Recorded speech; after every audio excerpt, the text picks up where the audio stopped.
De vuelta en Los Defensores, y ya está con nosotros nuestro invitado de la semana, el profesor Juan López, catedrático universitario, sociólogo, parte del equipo central del proyecto de Luis Alberto, alcalde en Santo Domingo Este, una de las principales figuras, asesor, coordinador técnico, con quien conversaremos sobre diversos temas. Profesor, buenas tardes a Los Defensores. Ya está en su casa, profesor. Así es, me hace falta. Y las puertas siempre estarán abiertas. Y yo con mucho gusto las usaré. Sí, está bien. Profesor, iniciar con usted analizando este anuncio realizado por el presidente de la República, Luis Abinader, sobre sus intenciones de aspirar por un segundo mandato en el país. ¿Qué le parece ese anuncio? ¿Qué opinión desde el punto de vista político usted tiene? Bueno, en primer lugar, era una noticia esperada. Solamente hay dos elementos nuevos de esa información. Todo el mundo sabía que él se iba a aspirar, a pesar de las muchísimas veces que había reiterado que no se reelegiría, que no aspiraría a la reelección, pero la forma como ha desarrollado su gobierno, esas visitas fines de semana, viernes, sábado y domingo a diferentes municipios, ofreciendo villas y castillos, era una forma soterrada de hacer campaña proselitista, y eso quiere decir que siempre ha estado en campaña, lo cual daba a entender que aspiraría a la reelección. Solo que como cuestión estratégica lo dejó para el momento oportuno que entendía le podría aumentar la intención del voto en la población, en las encuestas. Entonces, era esperado su anuncio, era esperado que aspirara a la reelección, a pesar, repito, de que antes de ser presidente era un radical opuesto a la reelección. Eso es gaje del oficio. Lo que sorprendió fue la forma. Se tenía estimado de que el 16 de agosto, en un acto programado para Dajabón, iba a dar la información. Y apareció con un video de unos 2 minutos y algo, afirmando que asistiría. Esa fue parte de lo nuevo. El otro elemento fue la estrategia de promoción política que lanzó en ese video. Honestidad versus corrupción. Ahí donde está, sí, su campaña va a estar centrada no en el cambio, que no dio resultado en la expectativa que creó, sino en poner a confrontar la honestidad que él representa, entre comillas, versus la corrupción que representan los otros. ¿Y usted considera, profesor, que es honesto que él le haya dicho al país hace 3 años, antes de asumir el puesto, que lo peor de la reelección, por ahí anda un videito de 1:40 segundos, y que eso es catastrófico, y que para él 4 años es más que suficiente?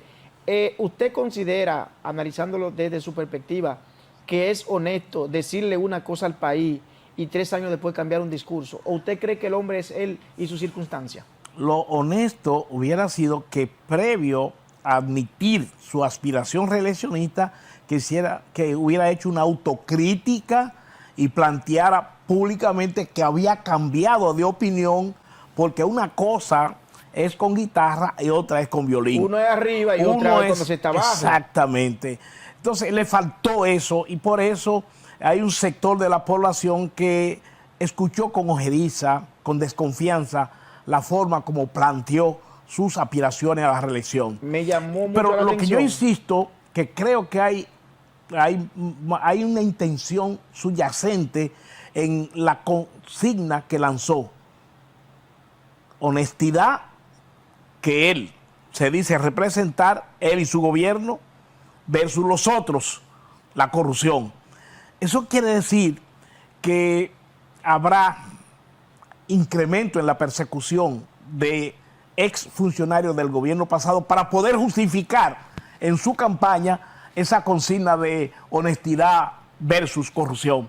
Es muy posible que en los próximos días estén pues llamando allá al PECA y a la Procuraduría, algunos de los ex funcionarios de los gobiernos anteriores, para poder engarzar la consigna de que nosotros representamos la honestidad y los otros son la representación de la corrupción. Por eso es la importancia de evaluar con frialdad esa consigna con la que salió en campaña formal el presidente Luis Abinader. Que la consigna desde nuestra perspectiva debió ser más obras, más educación, más salud, reducción en los costos de la canasta básica familiar y así sucesivamente. Debió ser. Así es. O presentar avances en los cambios que ellos prometieron. Que no, que siendo objetivo y desapegándose de todo sentimiento político, independientemente a la línea que usted pertenezca, yo no veo, y eso es algo muy personal, los grandes logros que ha podido exhibir este gobierno en materia de salud, en materia de educación, en materia de infraestructura y así sucesivamente. Tiene malas calificaciones en esas áreas. Profesor, así es. ¿Cómo usted evalúa el hecho de que una persona del estirpe, de la estatura moral de Milagro Ortiz, se preste a eso cuando fue una de las principales figuras del país que más combatió la reelección, conjuntamente con el prócer José Francisco Peña Gómez? ¿No le llama la atención a usted que Milagro, una persona con esa estatura, se preste para este tipo de cosas hoy? Tú sabes que en la vida a las personas se le evalúa no cómo empiezan, sino cómo terminan. Doña Milagro fue una de las personas que más énfasis hacía en los principios antireeleccionistas. Y era toda una personalidad del antireeleccionismo. Y fíjate que la utilizan a ella para que vaya a presentar la inscripción del reeleccionista. Es más, la diferencia que tuvo ella con Hipólito fue justamente por la reelección a la que aspiró Hipólito Mejía cuando era presidente y ella era vicepresidenta y hubo esa dispar. Sin embargo, ahora cambió totalmente y es la principal abanderada a tal grado que la designan como la representante para inscribir al reeleccionista, cargo, posición que ellas antes denunciaba como parte de la corrupción. Era de los que decía que la reelección era sinónimo de corrupción y por eso la combatían con saña, no solamente porque lo planteaba el doctor José Francisco Peña Gómez, sino ella, que se sabe era una persona de primerísima fila en la época del doctor Peña Gómez, y lo ha sido siempre en el PRD y ahora en el PRM. De manera que es un mensaje muy de mal gusto que doña Milagro, que tiene una impronta en la política, en lucha contra la reelección, sea ahora la más abanderada de la reelección. Deja mucho que desear a la juventud que quiere participar en política. Estamos conversando con el profesor Juan López, quien es sociólogo, catedrático universitario, político, pero sobre todo amigo nuestro. Vamos a la pausa y retornamos en breve con este interesantísimo conversatorio.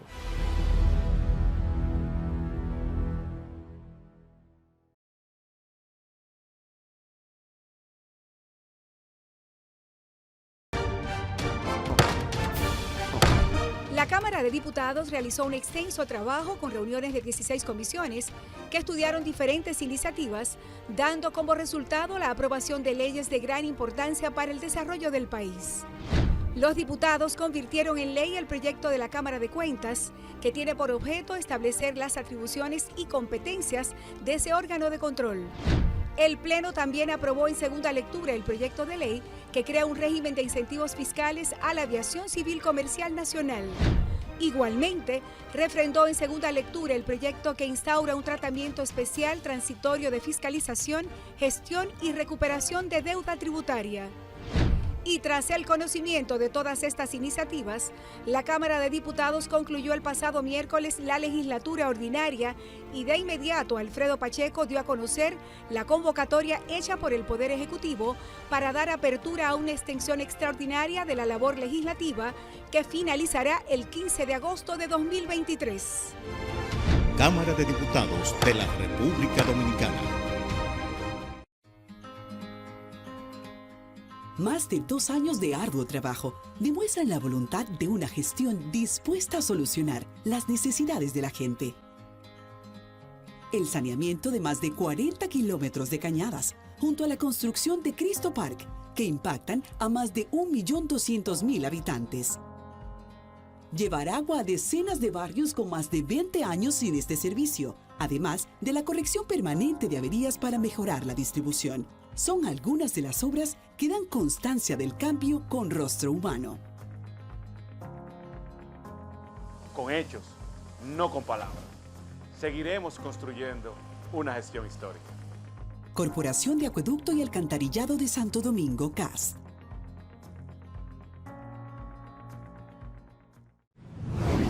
Colegio de Abogados de la República Dominicana, CARD. Abogados y abogadas de todo el país. Es muy importante tener tu carnet al día del Colegio de Abogados de la República Dominicana para ejercer nuestra profesión con los derechos y atribuciones que nos otorga la Ley 3-19. Acude a las jornadas de carnetización de la seccional donde resides o solicítalo a la sede central del CARD en la Avenida Bolívar, número 9, Santo Domingo. Trabajemos por un mejor colegio de abogados de la República Dominicana.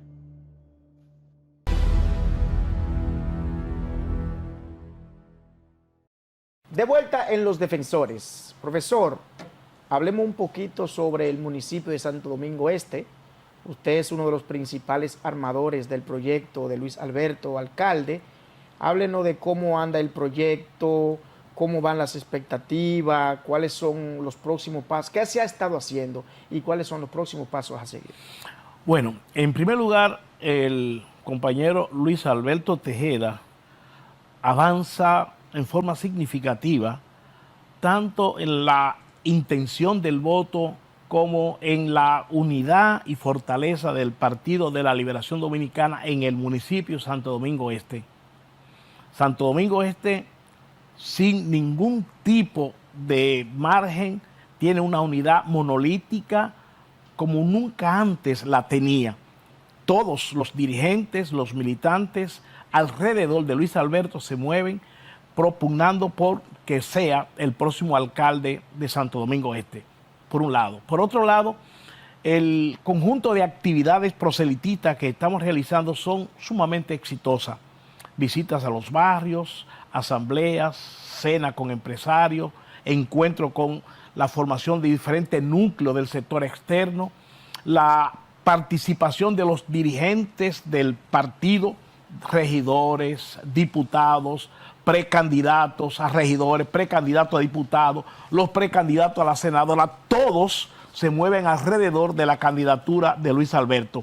Y esa imagen de unidad y fortaleza y dinamismo que tiene el Partido de la Liberación Dominicana alrededor de Luis Alberto es lo que hace que sea una candidatura nítida para obtener el triunfo. Profesor, es un candidato que en todas las encuestas la tasa de rechazo está en 0,4, 0,5, en 6. No pasa de ahí.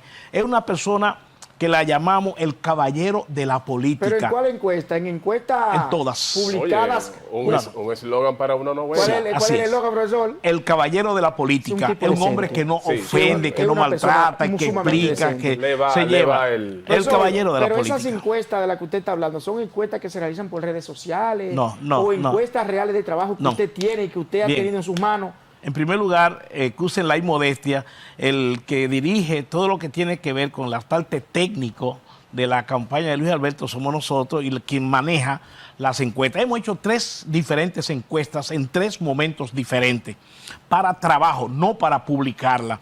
Es de donde sacamos la estrategia, las actividades, donde determinamos los puntos débiles, los puntos fuertes, donde vemos dónde hay que corregir. Para eso hemos hecho nuestras encuestas y la próxima la vamos a hacer ahora en el mes de octubre, cuando ya el PRM salga de su lío que tiene. Acuérdate que en Santo Domingo Este el PRM no tiene 8 diferentes candidatos en una pugna bien agria, y entonces queremos, cuando ellos determinen quién será el candidato, nosotros vamos a medir al compañero Luis Alberto, porque a los actuales candidatos, los precandidatos que tiene el PRM, a todos Luis Alberto le lleva ventajas, pero mucho, por mucho. Ayúdenos un poco ahí, Juan. Sí. Usted es un conocedor del municipio, así es, de tanto la política a nivel general y de lo que está pasando actualmente en ese partido, el PRM. Así es. ¿Qué usted entiende que va a suceder? Mira, vamos a hacer un análisis objetivo. En el PRM hay 8 diferentes precandidatos a la alcaldía. Es decir, a Manuel Jiménez, el actual alcalde, le están disputando la candidatura a 7 otros dirigentes. Número 1. Número 2, hay poca posibilidad de que en la primaria interna que ellos vayan a realizar, Manuel pueda ganar. Tenía Manuel la esperanza de que ganaría si fuera por encuesta, pero se decidió por la presión de los otros 7 candidatos que se hiciera mediante primaria interna. Porque en el PRM Manuel no ha sido todavía aceptado, tiene varios cuestionamientos, no solamente porque no ha satisfecho las expectativas de empleos para los PRMistas, sino también porque él no se ha manejado como un PRMista. Tiene una altísima tasa de rechazo al interior del PRM. Entonces, hay varios candidatos en el PRM que quizás por la dispersión que se pueda dar, pueda tener posibilidades. Pero si esos otros candidatos, como parece ser la tendencia, se unifican y escogen 1 o 2 para competir con Manuel, porque todos adversan en forma radical a Manuel Jiménez. Es decir, de 7 diferentes precandidatos, todos están en condición de llegar a acuerdo, menos con Manuel Jiménez. O sea que Manuel drásticamente tiene una tasa de rechazo al interior de la... repite, usted dice. Esa es la posibilidad. Entonces, en caso de que Manuel no gane, ¿qué tú crees que pasará? La posibilidad de que Manuel se vaya a otro partido. Acuérdate que él era del Frente Amplio, fue su primera candidatura. Claro. Es muy probable que él forme tienda aparte. Y además, si él no sale candidato, tú puedes estar seguro que se sienta y no realizará actividades proselitistas. Pero, por el contrario, si es él que sale electo, los otros precandidatos van a sentarse y no van a realizar actividades a favor de Manuel porque lo consideran una persona que llegó de paracaídas al PRM y no se ha integrado y no hace política acorde a los PRMistas. Y como proyecto de Luis Alberto, eso a nosotros. ¿A quiénes ven ustedes como posibles opositores entonces en esa demarcación? Mira, cual que sea el candidato del PRM, Luis Alberto le gana, pero a quien más nos conviene, el más vulnerable por la incapacidad gerencial, por el desastre de su ejecutoria, el que más vulnerabilidad presenta en las elecciones próximas es Manuel Jiménez. Pero repito, a cualesquiera que salga electo en la primaria interna que se realizarán en octubre, nosotros estamos en condición de ganarle en forma contundente por la capacidad de atracción, por el plan de trabajo, por la propuesta programática que está presentando Luis Alberto en el municipio. Profesor, y si Luis Alberto tiene esas fortalezas que usted acaba de pronunciar, y que yo la creo porque lo conozco, ¿por qué están los PLDistas básicamente tan empeñados en que se dé una alianza en Santo Domingo Este? Bueno, ¿por qué se está pujando tanto una alianza si están tan seguros? Bien, en primer lugar yo soy partidario de las alianzas. El PLD... ¿No gana solo Luis Alberto? Sí, pero nosotros creemos... Si usted está tan seguro que gana solo, ¿por qué están promoviendo una alianza? Primero, nosotros, el PLD ha sido un partido aliancista desde prácticamente de por siempre. Es más, los triunfos que el PLD ha tenido ha sido siempre aliado. Y las mayores alianzas que se han hecho en este país han sido alrededor del PLD. Eso por un lado. En segundo lugar, nuestra lucha es contra el PRM, a quien tenemos que sacar del gobierno. Y para sacarlo del gobierno tenemos que darle triunfos, derrota contundente en las municipales que se hacen en febrero, a los fines de avanzar más significativamente con el impacto de esos triunfos hacia las elecciones congresionales y presidenciales. Están promoviendo una alianza y lo veo positivo, pero una alianza indefectiblemente donde Luis Alberto es el candidato. Bueno, nosotros decimos quién tiene en estos momentos las mayores posibilidades de ganar. Pero eso el es mayor según intención. según todas las perspectiva, encuestas. maestro. No. Si usted busca cualquier encuesta, cualquier estudio, con relación al candidato que tiene la fuerza del pueblo, el amigo Julio Romero, con quien somos bastante amigos, si tú buscas la intención del voto de ambos, en todas las encuestas, Luis Alberto le lleva de 25 a 30 puntos a Julio Romero, allá en Santo Domingo. Además, independientemente de la amistad que tenemos con Julio Romero, si bien es cierto que ganó en mayor intención del voto en la encuesta que hizo la Fuerza del Pueblo frente a los otros miembros de ese partido, sin embargo, si se hubieran tomado en cuenta las tres variables fundamentales de una encuesta, que son conocimiento, intención del voto y tasa de rechazo, no es verdad que Julio Romero podía ganar, porque la tasa de rechazo que tiene Julio Romero en Santo Domingo Este es demasiado alta. Es más, la tasa de rechazo de Julio Romero es más alta que la de Manuel Jiménez, que es mucho decir. Profesor, me están diciendo que el tiempo se acabó, pero yo me voy a permitir tomarme 3 minutos más, aunque hagamos un reajuste y lo tomemos de otro lado. Su opinión con relación al tema haitiano, analizado desde el punto de vista sociológico. ¿Qué significaría para la República Dominicana un despliegue militar, un despliegue humanitario, como se le quiera llamar, en territorio haitiano?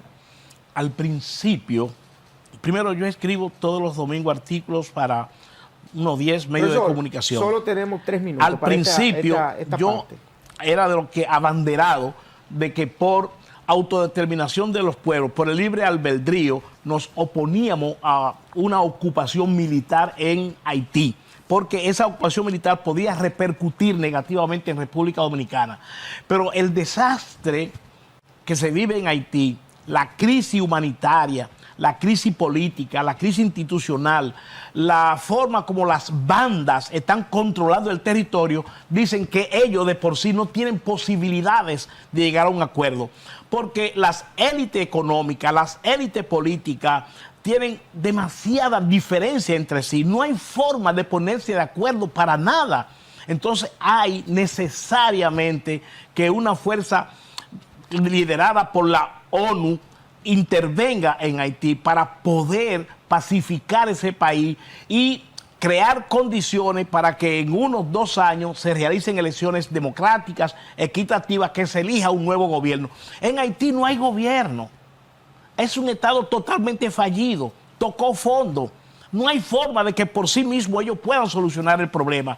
Es ahí donde nosotros creemos que es imprescindible que una fuerza multinacional intervenga, pacifique y cree las condiciones, claro, llevando luego ayuda económica, ayuda técnica, para que Haití pueda ver en qué forma recupera la institucionalidad y empieza a buscar la forma de resolver el problema de el hambre, la miseria, el desempleo, a tal grado que Haití no solamente es el país más pobre de todo el hemisferio occidental, sino es el país que ya está llegando a una hambruna colectiva de sus ciudadanos. Profesor, es exquisito conversar con Tremendo. usted. ¿Qué decirle, profesor?